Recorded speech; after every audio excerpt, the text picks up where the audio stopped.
Welcome, my friends, to the Sage of Quay Radio Hour, your home for free and critical thinking. And I'm your host, Mike Williams. Tonight, my very special guest is Neil Sanders. Neil is considered an expert on the subject of mind control and has been studying the history of this dark art and its application by military and government intelligence agencies across the globe for many years. He holds an M.A. in film studies, studied psychology and media production for his B.A. honors, and is a qualified hypnotherapist. Neil has appeared on several television shows and made numerous radio appearances in Europe and the U.S., and is the author of the book, Your Thoughts Are Not Your Own, Volumes 1 and 2. My discussion with Neil was a fascinating ride down into the mind control rabbit hole, which includes Tavistock Institute's involvement in the 1960s music scene. And to kick our conversation off, I asked Neil how he got into his research, and here is what he had to say. Basically, I got into it through the film The Manchurian Candidate, and somebody made me watch it, and I didn't really want to be quite honest, but I'd already knew a little bit about sort of the fact that Frank Sinatra was connected to the mafia, and then after, obviously, the film is the 60s version, and then I discovered that Sinatra, or allegedly Sinatra, had it taken off the market, and then it only came back on the market in 1983 due to his friendship with the Kennedys, and then obviously you discover that the Kennedys were both killed and in suspicious circumstances, shall we say, and there's obviously elements of mind control that tend to go through those. Obviously Lee Harvey Oswald seemed to be completely different people, pro-Castro 1 minute, pro-government, and obviously that could be the sort of many layers of espionage, but it raises certain questions. And then Sirhan is obviously the major sort of, even his lawyer said in open court that he believes Sirhan to be a Manchurian candidate. And then you sort of look into that and you find out that his lawyer, Larry Teeter, had to sort of petition to get the area where Kennedy was shot to be actually considered with any degree of normalcy in as far as crime scene investigation, and a lot of the evidence was lost. And then you discover that John Frankenheimer was actually having dinner with Robert Kennedy at the house of Roman Polanski on the night before he was taken to the Ambassador Hotel, which is where Sirhan, who swears to this day he can't remember it and thinks that after talking to a woman in a polka dot dress and drinking far too many Tom Collinses that he was at a shooting range. Right. And then, and then other tangential connections sort of tend to tie into this. Angela Lansbury, obviously, is the other star of the film. You discover that at least one of her kids was friends with the Manson family. The Manson family who were involved in the murders at the Tate Polanski residence, and also who was killed there was Jay Sebring. Jay Sebring was the person that sort of fashioned the toupee onto the head of Sinatra, and also styled basically the entire hippie movement, including famously Jim Morrison. He was also killed there, and it transpires that he was into selling drugs for the mafia, and so there's that element as well. Another person that was hanging out with the Manson family was Dina Martin, who was Dean Martin's daughter, and she introduced Nancy Pittman to the group. And Nancy Pittman, or Brenda McCann as she's sometimes called, one of her aliases, was one of the sort of more hardcore members, supposedly. And so there's a lot of these weird tangential connections. And what sort of seemed to strike me a lot was that it was the mafia and celebrity and drugs, and then this new thing that I was introduced to called mind control and false flags. So basically, having researching, got a bit bored, I went for the more exotic sort of angle. But it was quite serendipitous, because I was doing psychology at university, and also there was like courses in practical media, and not just sort of the making of it, but the construction of media, and the use of colors and the use of framing and the use of psychology. And you notice that a lot of these sort of Freudian terminology and mechanisms, so to speak, they tend to sort of bleed into the disciplines. And so,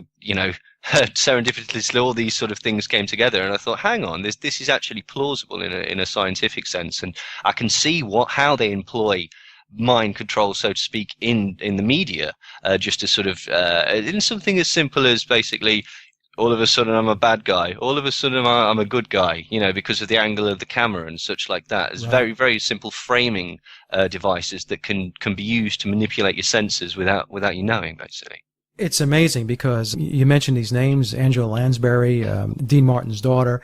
It is very interesting how they somehow converge at some point. somebody can call it all coincidence, but at some point you got to say to yourself, well, is it really coincidence? Well, somebody said that to me the other day and says, well, surely this is just the sort of incestuous type of Hollywood crowd. All you've said is that this Hollywood person knew this Hollywood person who knew this Hollywood person who knew this Hollywood person.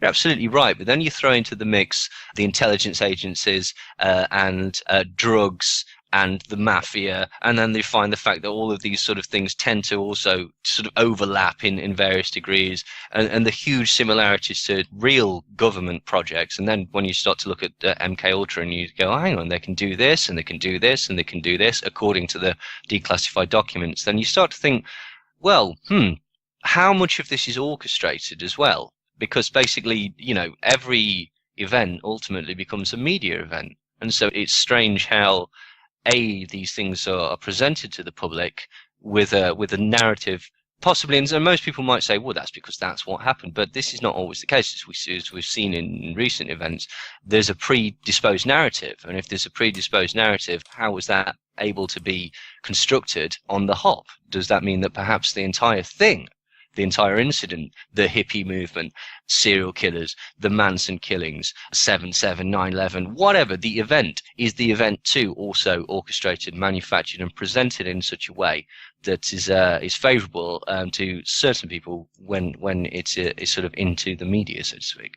Some people might ask as they're listening, well, what is not orchestrated then? Because, we're talking about the movies, we're talking about television, we're talking about the false flags, as you mentioned. If you really get into this, you start to ask yourself, okay, well, let's get the short list. What is not orchestrated? Well, I mean, if the organisations that have written about this are doing their job, nothing. Because one of the key principles is the manufacture of consent. And what that basically means is the setting of societal norms, defining roles and defining what people will put up with because it is expected. And this is, it came from two people, which is Edward Bernays and Walter Lippmann. And Walter Lippmann, just to take his idea a step further, how are we going to engineer this consent, the engineering of consent, that's the other thing, is to basically paint the pictures inside people's heads, because, as he explains, most people get their understanding through informed wisdom or secondhand knowledge or research, so to speak. But if every single textbook tells you one thing and you only have the textbook to go off, then that is your picture of the world. If you only see a terrorist, so to speak, on the news and they show you the same image again and again and again, that's your only example of a terrorist in the broader sense. And so if you can paint these pictures in the first place, then you can understand how people are going to respond to them.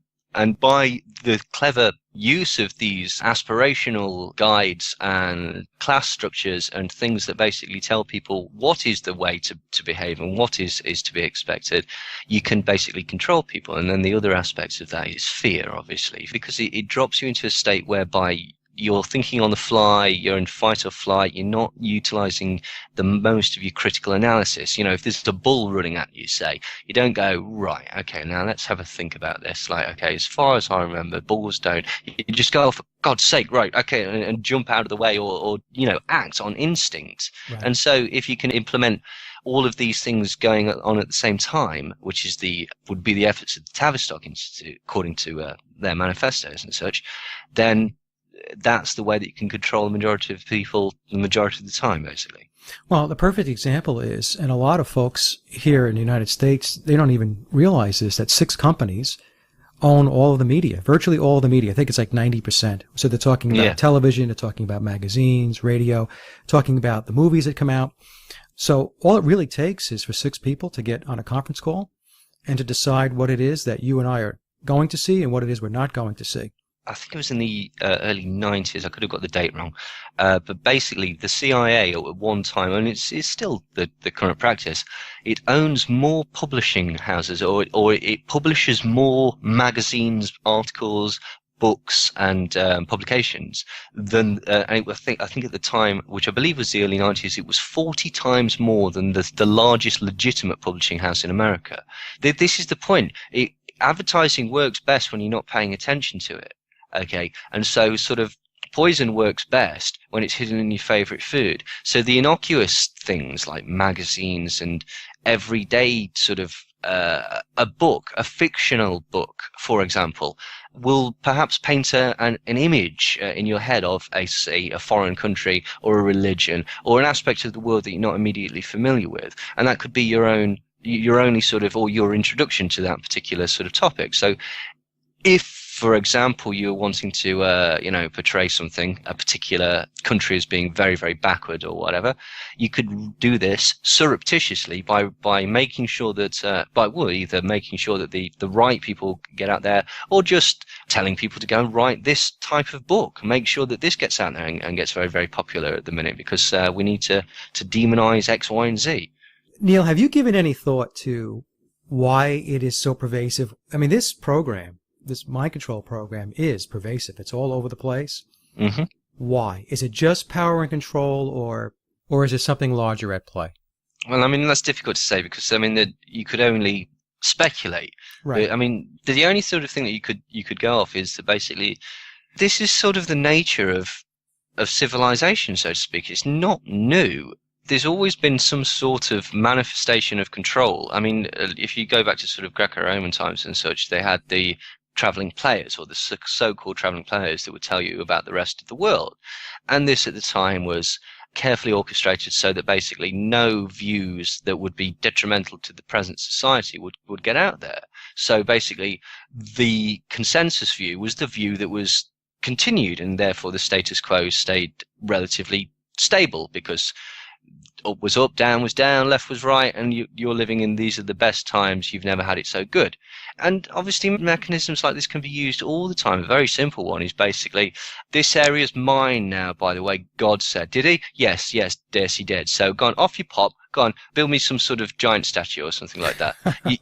There's all these sorts of things that can be used. So it's not new per se. It just molds and shifts and is fluid, relevant to the time that you're in and relative to the technological era and the like, basically. So yeah, I think it really is a sort of a control through confusion.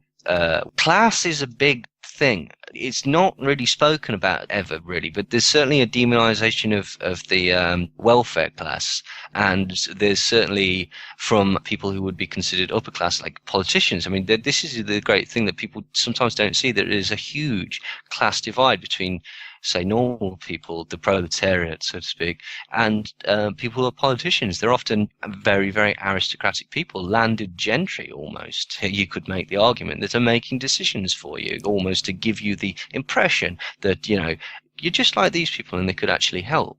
And yet you could make the argument that it's just a continuation. It's a maintaining of the equilibrium. It's managing society. It's not changing anything. It's just changing of the guard. Let's just put this colour up and this colour up, and then people believe that we're actually moving forward. So yeah, I mean, this thing is completely multifaceted. There's confusion, there's fear, there's the worry of losing your house, there's financial things, there's the want to better yourself, there's the constant knowledge that basically if you just had this next thing, life would be so much better. If I could just have that car, then all the girls would suddenly fling themselves at me. If I could just, have that new iPhone, then people would treat me with respect, for example. And it's multifaceted. This is as complicated as civilization itself, but there are numerous things that are basically there to make you toe the line. For example, you want to get on in the world of work. Well, there's two things that you've got to get used to. One thing is that basically it's a fear-based commodity. This is economic theory that your job is going to basically make you feel terrified and overworked, because then you're going to work harder, in theory, because you're terrified that you're going to lose your job. And the other thing that basically you need to understand is if you want to get on in the world, you've got to be prepared to do work for no pay. And that means either internships, extra hours, somebody else's work, you've got to lick spittle, etc., etc., etc. You've got to mold yourself to a perspective in order to get a lick of that next brass ring. Okay, right. This is the thing. So there's a subtle changing, and this can be not necessarily a bad thing. A lot of people say, well, that's just growing up. That's, you're getting older and blah, blah, blah, blah. That's fine if you wish to do that. But basically know what you're getting into in the first place, basically. And I think it's a subtle change that you realize that you are changing yourself, and you're doing things that that you're justifying for a financial gain and for again, an engineering of consent. Yeah, fine, okay, it's not fair, but I'm going to have to sack John, you see, because basically, A, he's not really towing the line, and B, basically, it makes me look good. And then obviously, I've hit my quota, I can do that. 6 months ago, you might not have done that, but now you're doing that because you're understanding from, say, the company perspective. Now, is Right. that wrong? No, that's not necessarily. That's a glib example. But basically, there's ways that the world can mold you to go along, to get along, basically. I mean, essentially you can be on the fringe and do that, but you're marginalized, and it's made clear that you're marginalized, and it's difficult to have a say. Do you want to say is another question, but these are the mechanisms that work. It's like an animal, basically. You're clinging to it, and if you can be shook off it if you want, but then perhaps you're not in as good a position. Of course, what you don't realize is that this animal that you're clinging to is probably trying to eat you. So you're damned either way, I'm afraid. Well, you made some very, very good points there, Neil. I mean, one of the things that I wrote down here was managing society, and most people have no idea that they're being managed. The system is set up so they actually believe that they have choice and that they're Yes. free, right? But they are actually being managed. And the example you use with the company, how many times, I know personally myself, have I heard something that goes down in a company, in a corporation, they say, well, it's only business. Yeah, it's the justification of it and the rationalization and the normalization, which is, by definition, engineering or manufacturing consent, which is basically you say, yeah, that's acceptable because of X, Y, and Z. And it's a dangerous sort of road if you don't sort of appreciate what the end goal is. And another manufacturing of consent is basically demonizing of a foreign nation, for example, and through propaganda, which you might see through, suspiciously all at the same time, through television plays and dramas and a book that's come out and a couple of films like All of Us Sudden True Lies and The Siege and Honor Under Fire and Executive Decision, and all these films all just simultaneously all come out. It was highly suspicious that in a very similar time, a lot of films that were criticized for their, shall we say, anti-Muslim tilt, which was basically Honor Under Fire, I think it's called, with Meg Ryan, The Siege with Bruce Willis, Executive Decision, True Lies. All of these films came out with a lot of the major action stars of the time, okay, and basically shifted the paradigm, so to speak, or shifted basically who the enemy was all of a sudden in common culture. All of a sudden, like, you couldn't do a Russian gag anymore, a Russian villain gag anymore, because all of a sudden the kids that were watching it didn't have that frame of reference. Right. But what's interesting is these kids didn't get a frame of reference from watching the news, did they? They got the frame of reference from watching the television, the films, the entertainment aspects of it. That's Basically. predictive So, programming. yes, you could make that argument that, yeah, it certainly seemed to be, didn't it? Like either that or it was like, just incredible odds. So, Neil, when we look at mind control today from the perspective of a modern concept of mind control, when did it really get traction? When did it really get started? Well, as I say, I mean, like if you're talking societally, then, when society started, basically, but if we're talking about personal mind control, Manchurian candidates and stuff like that, Right. okay, then basically, now this is an interesting one as well, because there are certain passages in the Egyptian Book of the Dead that talk about using incantations or mantras, which could be considered hypnosis or that type of thing, the use of potions and powders and drugs, and also the use of torture and sort of to fatigue people in order to, induce this. So there is a suggestion that certain aspects of this are a lot older than might be at first considered. From a documentation, shall we say, it really started in the sort of 1920s with the Tavistock Institute. It started very much with trying to get truth serums and poisons and from espionage in an interrogation scenario, basically. I mean, they kind of sort of fell into it almost. Well, actually, really, it was a bit before that, because Tavistock obviously came out of Wellington House and Crewe House, which were the propaganda departments that were connected mysteriously to people like Toynbee and Lord Northcliffe, who owned the Daily Express and the Times and the Daily Mail, the major newspapers at the time, and which is peculiar because the Daily Mail at the time was considered a fascist paper, so it was giving German propaganda, whilst the owner was actually doing English propaganda to try and convince people to go into Europe and start hacking each other to bits, basically.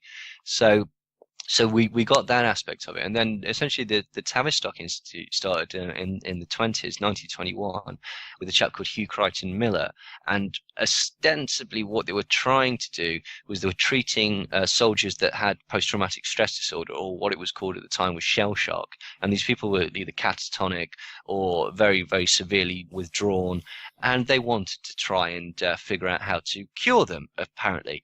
Now, however, how many were cured is not entirely clear. But what is clear is that basically from this research, serendipitously probably, they managed to find out that basically if you push a man's psyche to a certain extent, you can break a person, you can basically shatter a man's mind. And then from there on, they started to think, well, can we start to rebuild a man's mind? And from then on, it gets a bit shady. There's certain suggestions that Russians were using this in show trials in the 30s and such like that. And Menditsky was one that was apparently went on trial. He was a Hungarian priest and apparently just went on trial. And this was actually later than the show trials. This is separate. But basically, the gist is that people were going on trial and robotically admitting to crimes that they obviously didn't commit and seemingly happily taking sentences. Off the back of that, apparently American GIs were then later submitted to similar experiments in the Korean War when they're captured, and they were admitting to all sorts of things like aerosolized anthrax and chemical warfare, all of these sorts of war crimes which were completely untrue. Now, apparently this is why the CIA had to get involved and start looking into its own sort of elements of mind control. How can we control a person's personality, control their actions, and control their thoughts, and get them to do something that's contrary to their own personal safety? Now, apparently they had to do it because obviously this was happening in Korea, except if you look at the documentation, because then you discover that basically they'd already been starting Project Chatter in 1947 through the Office of Naval Intelligence, and Bluebird started in 1951 prior to the start of the Korean War, so certainly prior to anyone actually getting detained. And mysteriously, Bluebird started on April the 20th, 1951, which was the anniversary of Hitler's birth. But I'm positive that that's just one of those mysterious coincidences. Yeah. I mean, what later came out as well, actually, was an area that I missed, was that certainly in Dachau and Auschwitz, what would be remarkably similar to later experiments by the CIA were being performed, including sort of amphetamine and barbiturate ups and downs, forced withdrawal from heroin, but also the use of various things such as caffeine and stuff to keep people awake for long periods of time, truth serums. I think there was talk about they certainly used mescaline. Mescaline, yes. Yeah. And, the other thing that people inject that you get at the dentist's, there was Thorazine experiments and various other things as well. But basically, a lot of the things that people like Joseph Mengele were actually doing as well, he was trying things with putting people in barbiturate-induced comas for series of times, seemingly were repeated 10 or 15 years later in St Thomas's Hospital in London by William Sargent, and in McGill University in Canada by Ewan Cameron. Exactly, and obviously they took it a step further with electroshock and LSD and various things. You could track some of their experimentation back to the very Nazis that Ewan Cameron was actually prosecuting at the Nuremberg trials, because he sat on the board of the jurors determining whether these people were breaking their Hippocratic oath, which he would later do with aplomb himself, basically. So the start of it is tricky, because obviously everybody's saying that they're doing it as a response for everybody else, basically. And but the other thing is that basically when you start to look at it, certainly in later years, you see a cross-contamination of the use of various doctors and techniques and drugs and certain things that were highly, highly classified, whether this is through sort of, double agent espionage or whatnot, or whether behind the scenes there's actually a more covert collaboration is difficult to say. Certainly a lot of the very, very highly classified Russian mind control equipment ended up being owned by SciTech, which was a CIA-run organization that helps people learn how to remote view and stuff like that, basically. So it's difficult to say. But if you want to look at it from sort of a Western perspective, certainly the First World War and the Second World War, they were trying things, mostly interrogation. During the Second World War, they got into hypnoprogramming, which is basically double agents that don't know they're double agents, splitting the mind and putting a different personality into people's heads so that they could be dropped into a scenario whereby they wouldn't be found out, and then, you know, leak all the information back through the other personality, transferring a large amounts of information, using people like a camera. You walk into a room, you look at something, you drop into a different personality, you're able to sort of immediately take in all the information that you need to, switch back to a different personality, go home, you don't know that what you've done, and you can't get rid of it, you can't access the information without the code word, etc., etc. So that's when it really started kicking off, and from then on, basically, there was the formation of the OSS into the CIA. Right. MI6 was formed, etc., etc., etc., and so came to be, a post-war organization. You've already got the influence of things like Crew House. Tavistock was starting to get involved in the sort of psychological houses, and again, what is normal medically, what is normal mentally, what is a sane thing to do, what is an insane thing to do. You've got the media aspect coming out from there. So it seemed to sort of spread basically after, just before the First World War and then afterwards. But I'm pretty sure that basically, as I said, the societal aspect of it is as old as society itself. Now, Neil, some people will equate hypnosis with mind control and mind control with hypnosis. And I try to explain to folks that this is not true, that hypnosis is one tool in their toolbox in which to do the mind control. Yeah. Right?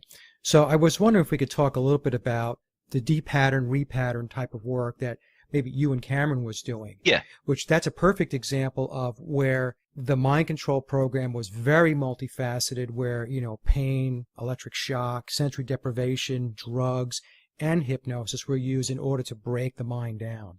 Well, I mean, you and Cameron, this is one of the things as well. He did it in Canada because basically then you can't be prosecuted under the American laws, because obviously then, again, in McGill University, it was the Allen Memorial Institute, and they were very kindly, they had these old stables and they basically converted them for him and turned them into this top of the range experimentation center. Basically, what was strange was he was the head of the American and the World Psychiatric Board, basically. So he was the most prestigious, or considered one of the most prestigious doctors in his field at the time. What he basically said was that any personality trait was a pattern, a harmful pattern that you'd learned, and this could be from alcoholism to depression to schizophrenia to whatever. It was a harmful pattern that you'd learned, and so what he would do was he would de-pattern you. He'd de-pattern you with basically a combination of LSD, forced coma, and then electroshock, and obviously a little bit wasn't enough. We're talking 65 days straight on LSD in the most extreme circumstances, 65 days straight in a forced barbiturate-induced coma, inducing electroshock 76 times higher than the legal safe dosage. And basically what this would do, it would completely de-pattern the mind. He playfully called it annihilation. He was one of these sort of people that he was obsessed with Pavlov, as far as I know, as well, and control. He felt that basically physical means could solve physiological means, and drugs could solve psychological problems. So it's just the equivalent of basically beating somebody until they feel better, really, if you think about it. He's not well talked about now because obviously everything that he did in this sort of sense is completely ethically irresponsible. And the reason for this was because he was doing work for the CIA.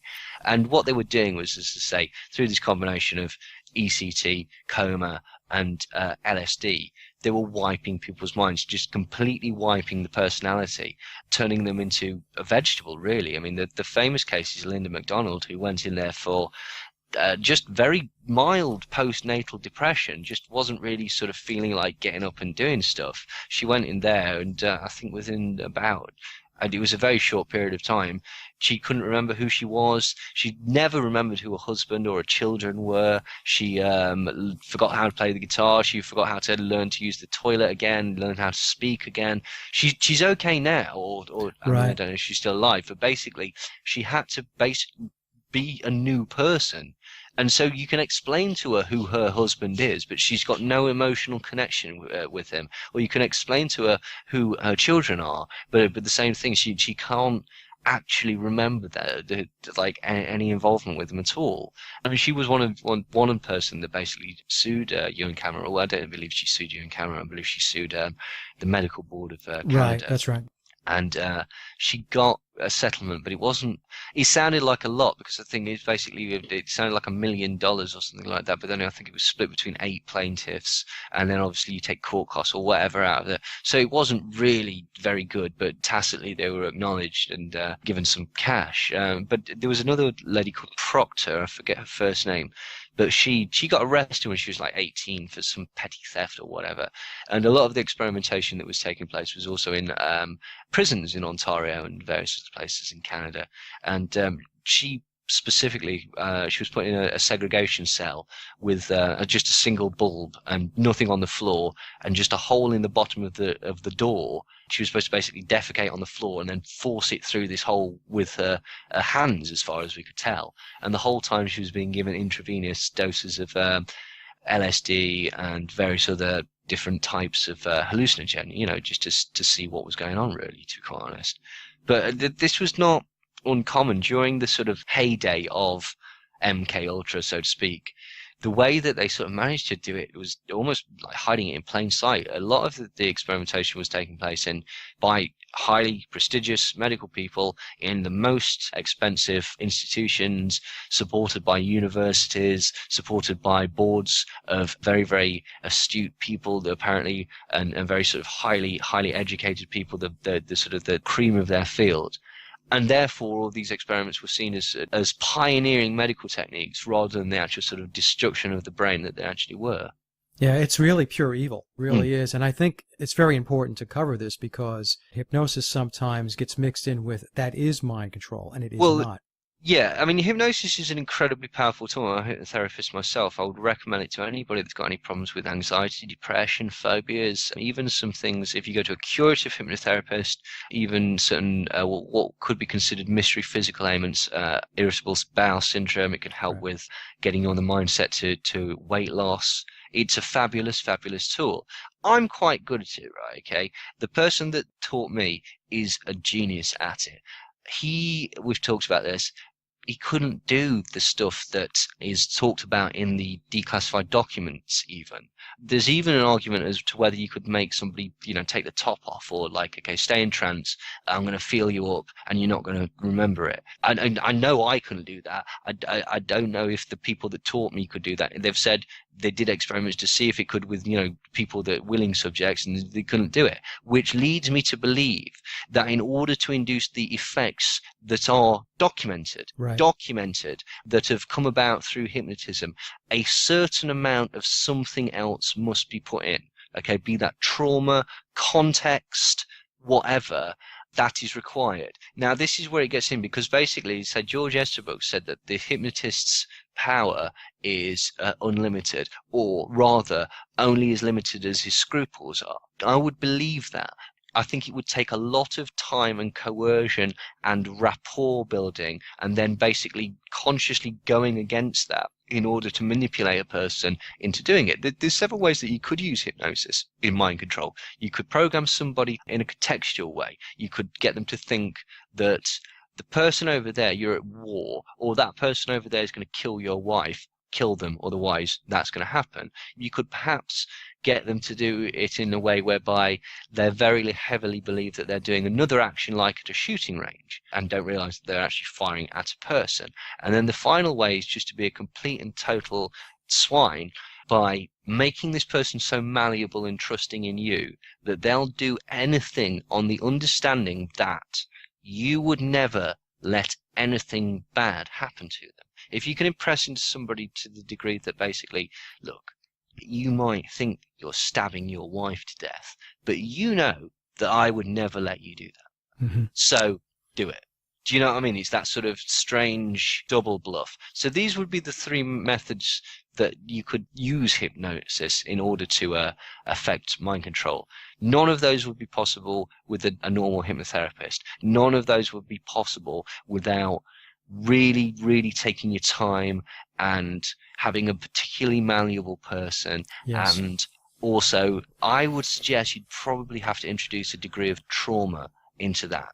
to get the required results, because obviously these things have happened. I could see how they would happen, but I don't see with the common or garden, so to speak, hypnotherapy that you would learn. I don't think you could do that. I agree, Neil. I'm a hypnotherapist also. So Ah, I agree with everything that you just said. And it really, those examples that you use, the degree of suggestibility of the client is paramount.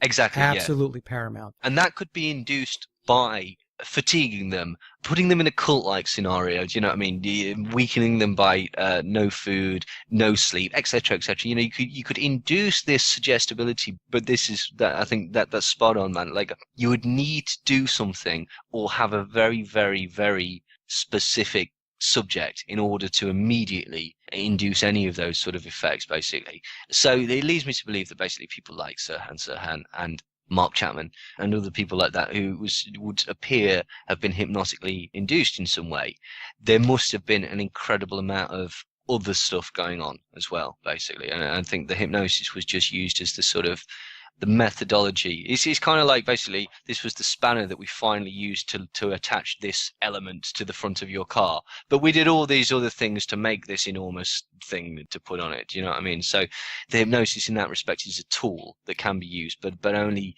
as you say, if the context, the subject, and so many other things are right. Right.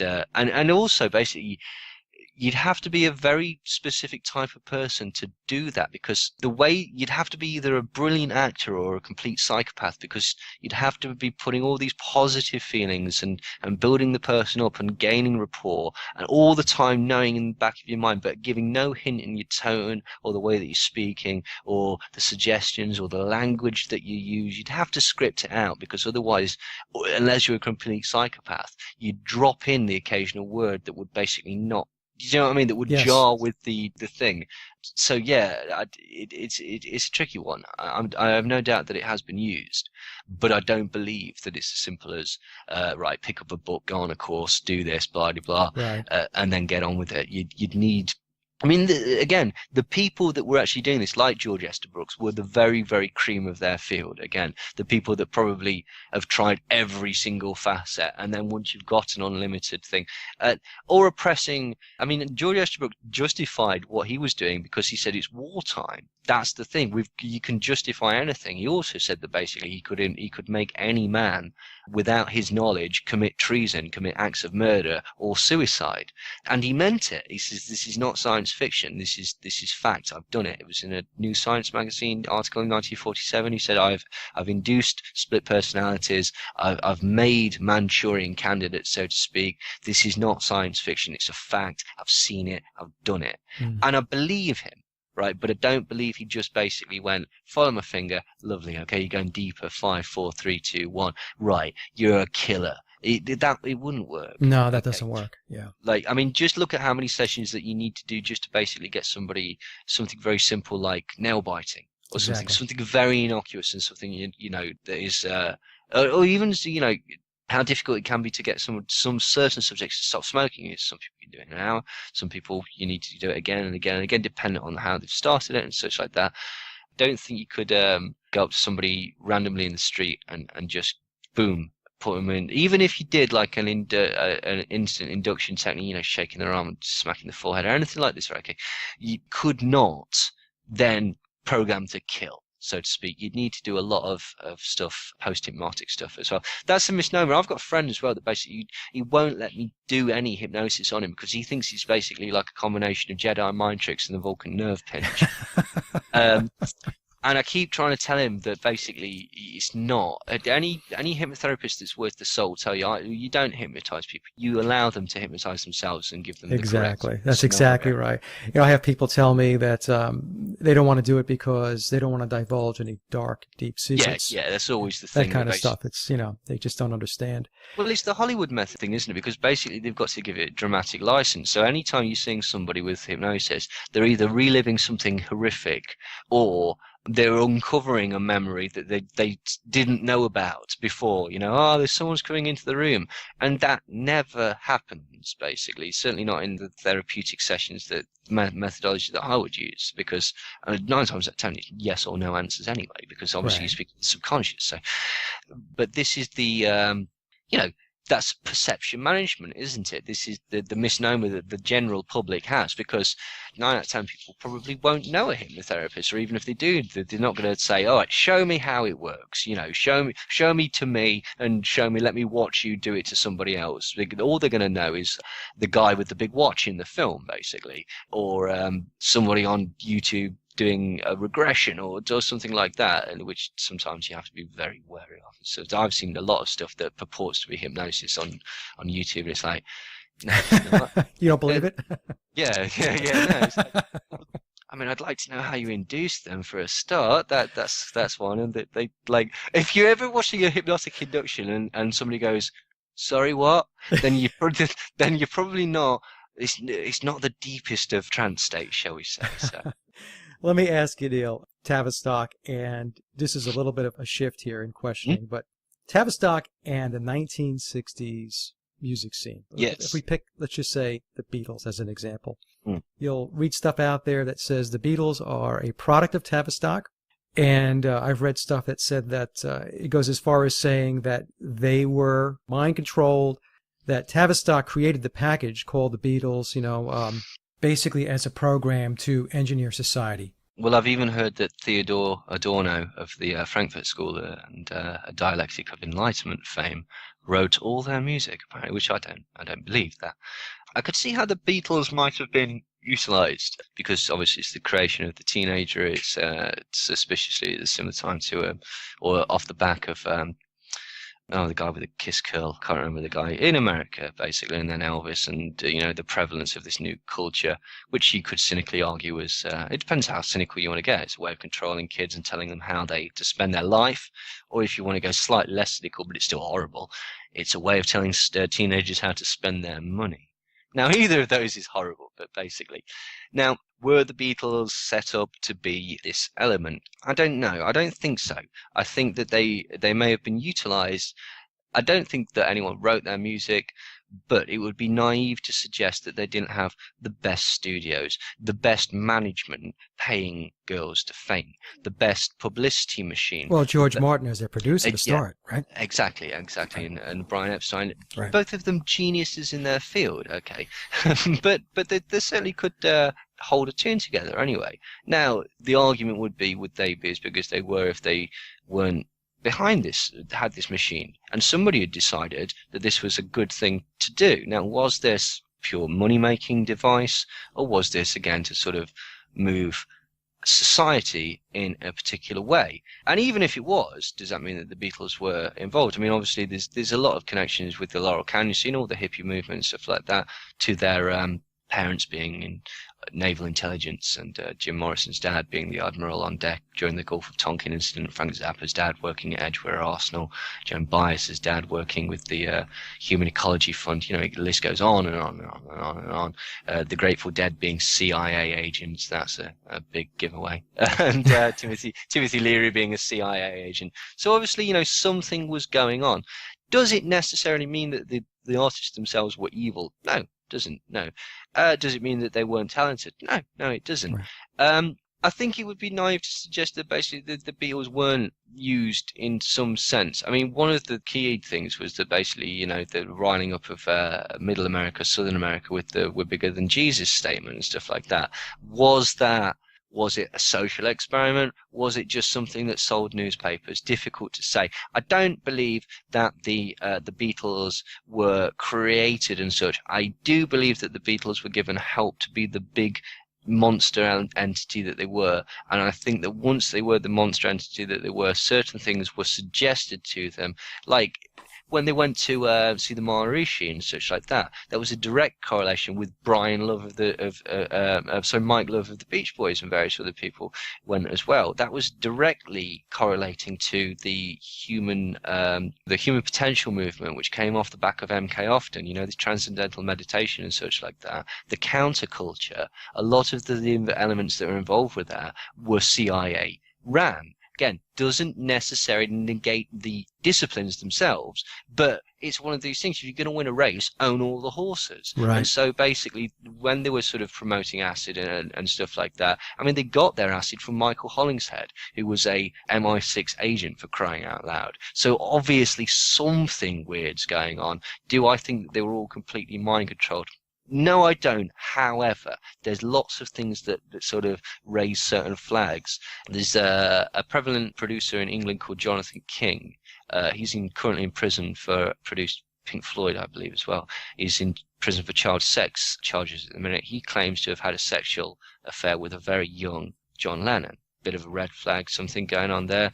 Obviously, the weirdness with the suspected death of Paul McCartney and stuff like that. Again, I don't take notice of that. However, we have a program in England called Blue Peter.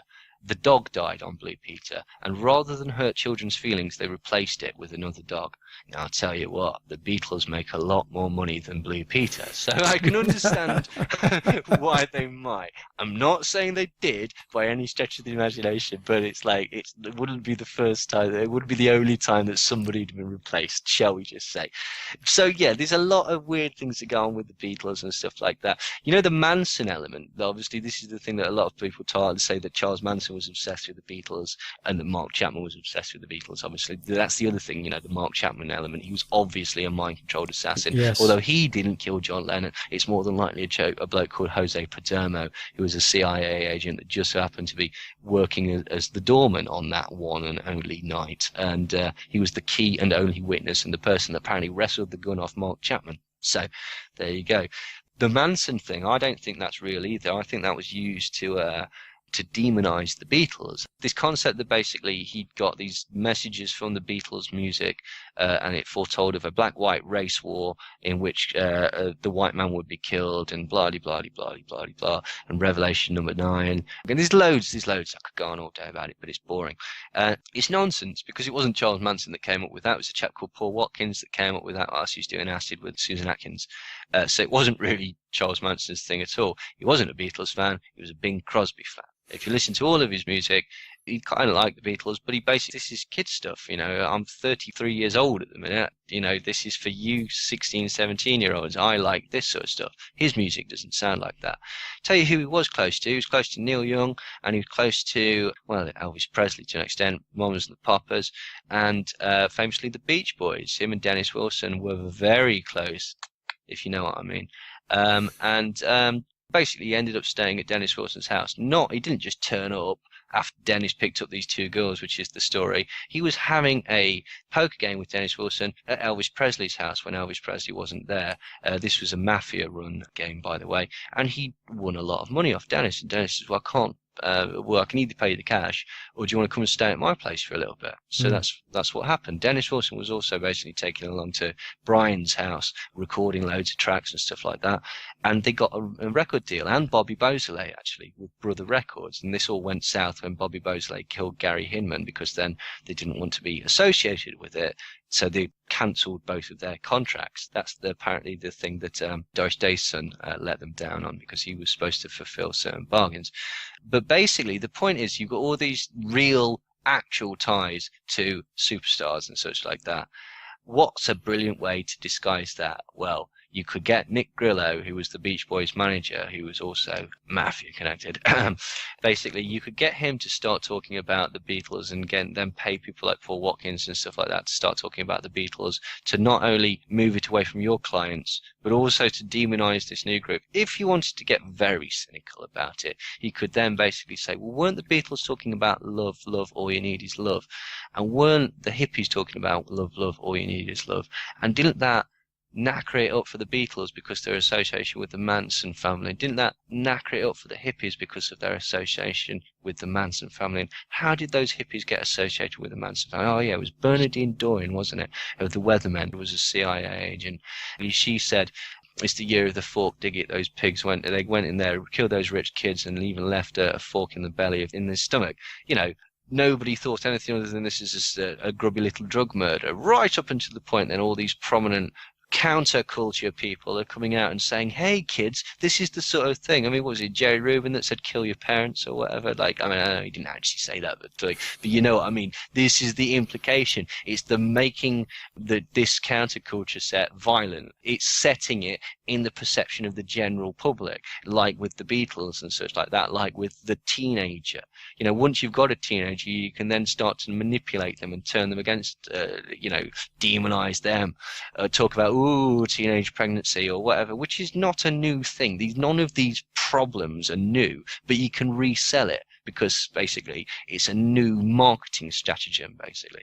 Just going back for a moment, Neil, to the Beatles and Tavistock, it was apparent, at least to me, that Lennon had figured it out early on, that there was manipulation going on. And I mean, you can just tell by some of the comments that John would make, especially later in his career, especially in his solo career. And he talked a lot about the controllers and the puppet masters. And it was just good to get your perspective on it because there is so much crazy stuff out there. John, just before he died, I mean, the last interview that he did, one of the last interviews he did was with Playboy. Playboy, yeah. And it was the one where he's talking about LSD, and he basically says the CIA gave us LSD. It didn't do what they expected it to do, and I think that's absolutely right, because I believe the Tavistock influence as well is apparently basically through Aldous Huxley and Argun Wasson and various other people, the popularization of psychedelics, and then Timothy Leary through like Cord Meyer and Frank Barron and all these other CIA agents who are basically all culminating with banking scions like William Hitchcock Mellon, and then people that have been in and out of institutes like St. Elizabeth's Hospital, which are known for mind control, like Owsley Huxley and Owsley Stanley and Alfred Hubbard, all turn up and just so happen to come together and coalesce for this fabulous thing that we call the LSD explosion in the counterculture, led by people like merry pranksters and people like that who just so happen to be involved in MK Ultra experiments when they were younger and stuff like that. And the Grateful Dead, who were managed by Owsley Stanley for a period of time and such like that. And then the connection through all these things. But again, it's how you look at it. The perception of the general public was this was just an organic explosion of stuff, and it totally wasn't. It really, really wasn't. Basically, it's I think that's what Lennon saw. I think he rejected it because to an extent. I think a few other people have done that, and that suspiciously they always seem to end up young deaths. Yeah, that must be just. Well, there's questions around Jimi Hendrix's death also. Jimi Hendrix was murdered by his manager, whose name was, what was his name? Yeah. But he was an MI6 agent as well, and he admitted it to several people. His manager admitted? Yeah, he admitted it to at least two people, basically, that they went round to Monica Danica's flat, they held his mouth open, they shoved a handful of pills down his stomach, and they poured 2 bottles of wine down his neck. And basically this was borne out by Thomas Degucci, who was the person that performed the autopsy, and he said his lungs were full of red wine, and his hair was saturated in red wine. There was none in his stomach, and there was none in his bloodstream, which was bizarre, because that's not how you drink wine. Right. So... I can't remember his what's his name? Sorry, it's going to really bug me. How about Jim Morrison? Well, I mean, Jim Morrison is another strange one, isn't he? I mean, basically, he claimed that I can't remember what's his name. Michael Jeffrey. Thank you. Michael Jeffrey was Jimi Hendrix's manager. Jim Morrison basically he claimed. He's one of these weird people. Basically, he claimed that his parents were dead in a lot of interviews, and both of them actually outlived him. His parents. He grew up on certain military bases, and his father was admiral on deck during the Gulf of Tonkin incident, and he basically exploded and changed, never had any musical talent, and managed to write these songs basically in his head and then be able to convey them to other musicians so that they could play them and such like that, which is incredibly difficult to do.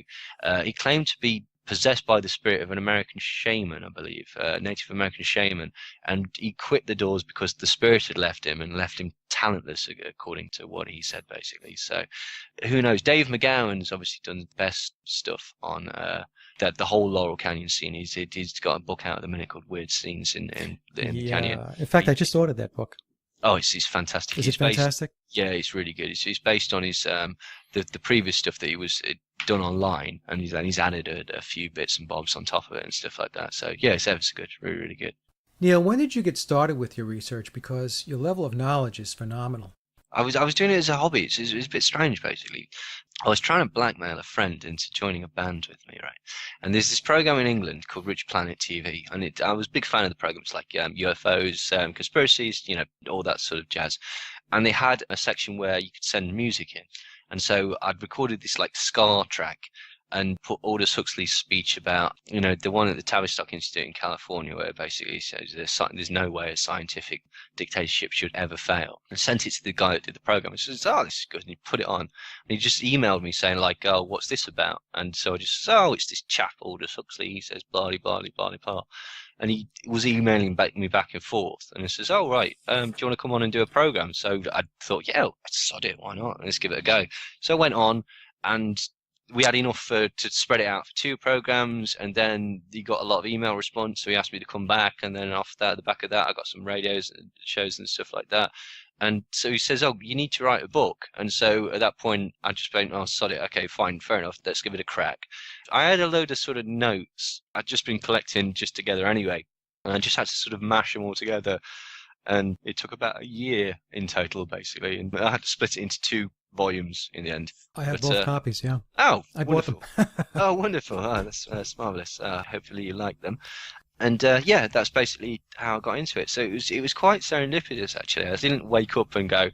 I was a fan of it. Do you know what I mean? Like I liked watching Michael Sarin, Jordan Maxwell, David Icke, all these people, and like even though I don't necessarily agree with everything that they say, it's an interesting perspective. Yes. And then obviously a lot of the stuff like 9/11 being an inside job, etc., etc., etc.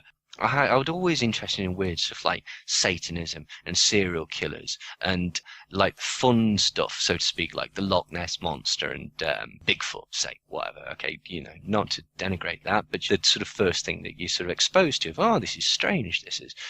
Then the psychology aspect of it that I was doing at school and the advertising and media and stuff like that. I'm quite good with words, so I was always like, I should go into advertising, because I assumed that advertising was exactly like it is on television, where you're dead creative and you basically you walk in and go, oh, here you go, I've come up with this. Oh, you're a genius. Oh, fabulous.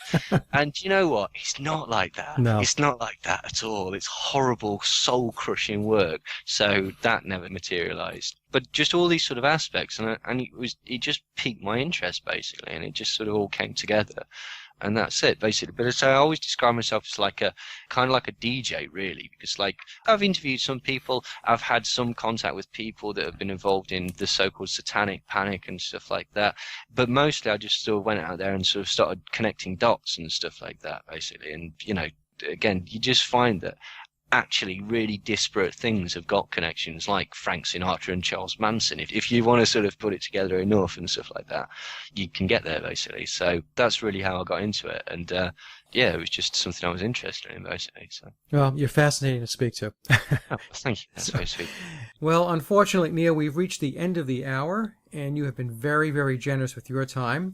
And I would love to have you come back on the show and pick up where we left off and do a part 2, a part 3. In fact, you can come back as many times as you like, because I just find this topic, and I'm sure the audience does, just so amazing. Oh, I'd love to. Yeah, absolutely. Whenever you're free, mate. Well, then we're going to have you back, Neil. Consider it done, because this area of mind control is fascinating, and your level of knowledge and expertise is superb.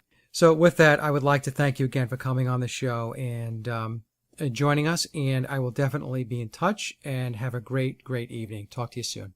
And that concludes my interview with Neil Sanders, and I hope you enjoyed the discussion as much as I did. Neil's website and his book can be found at www.neilsandersmindcontrol.com. And as always, I'd like to thank everyone for listening and for visiting the blog, sageofquay.com. Also, you can take a listen to my album, Leaving Dystopia, by heading to laboroflovemusic.com. And remember, live in truth and always serve creation. It's really that simple. See everyone next week. Be safe, enjoy, and God bless.